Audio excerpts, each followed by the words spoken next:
بسم الله الرحمن الرحيم والصلاة والسلام على أشرف المرسلين. السلام عليكم.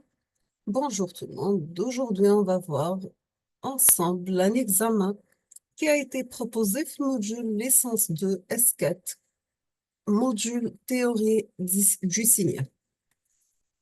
On va commencer par l'exercice numéro 1.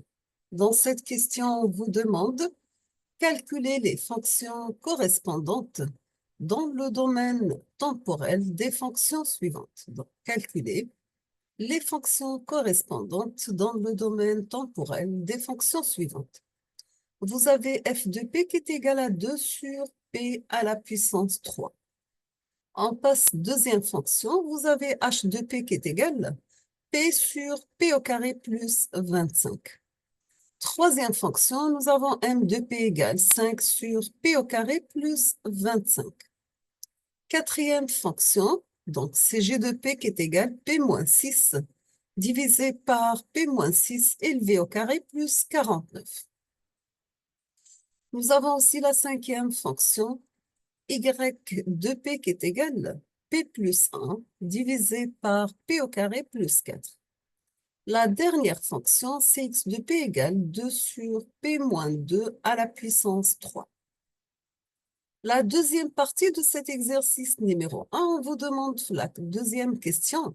Démontrer que la transformée de Fourier de cosinus de pi f0t égale 1 demi Dirac de f moins f0 plus Dirac de f plus f0. Donc, démontrer que la transformée de Fourier de cosinus de pi f0t égale 1 demi de Dirac de f moins f0 plus Dirac de f plus f0.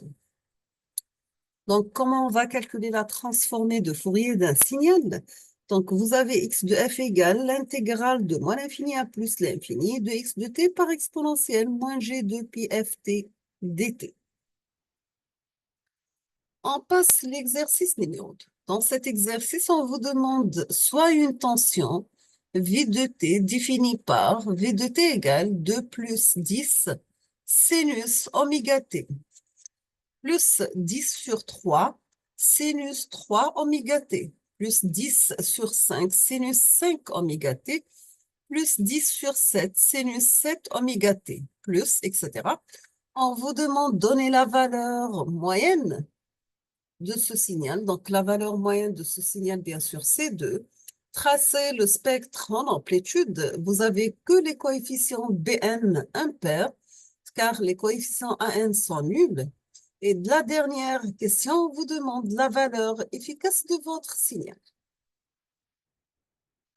Donc, une tension de la forme V de t égale 2 plus 10 sinus oméga t plus 10 sur 3 sinus 3 oméga t plus 10 sur 5 sinus 5 oméga t plus 10 sur 7 sinus 7 oméga t. Donc, vous avez A0 égale à 2, la valeur moyenne, B1 égale à 10, B2 égale à 10 sur 3, B3 égale à 10 sur 3, B5 égale à 10 sur 5, B7 égale à 10 sur 7.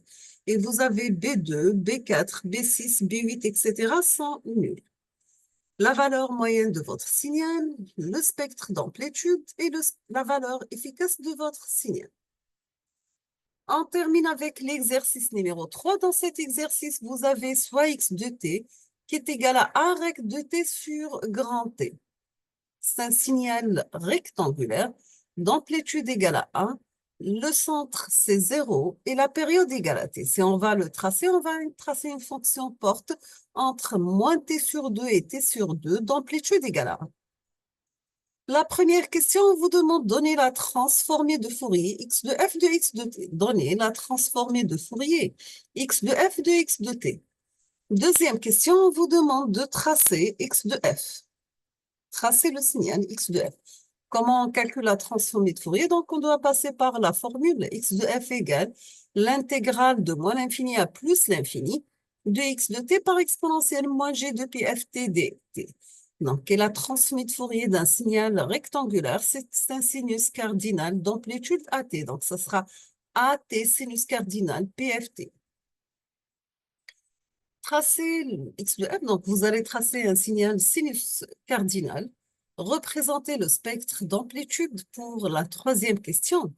La quatrième question vous demande de déduire la transformée de Fourier de y de t qui est égale à 1 règle de t moins t0 sur t0. Donc, vous avez déjà la transformée de Fourier de x de t, donc multiplié par un retard de t moins t0. La transformée de Fourier, si vous avez x de t a pour transformée de Fourier x de f, automatiquement x de t moins t0 a pour transformer de Fourier x de f par exponentielle, moins g de pi ft 0. La dernière question vous demande de calculer l'énergie de x de t par deux méthodes et vérifier le théorème de Perceval. Si on revient sur le théorème de Perceval, donc ça concerne la conservation d'énergie, c'est-à-dire que la valeur de l'énergie calculée dans le domaine temporel reste la même dans le domaine fréquentiel. Je vous laisse le temps de réfléchir sur la correction de ces trois exercices, sachant que je vais mettre la solution dans les prochains jours, Inch'Allah. Je vous souhaite bonne chance, bon courage et à la prochaine. Merci beaucoup pour votre attention. Et comme toujours, n'hésitez pas si vous avez des questions.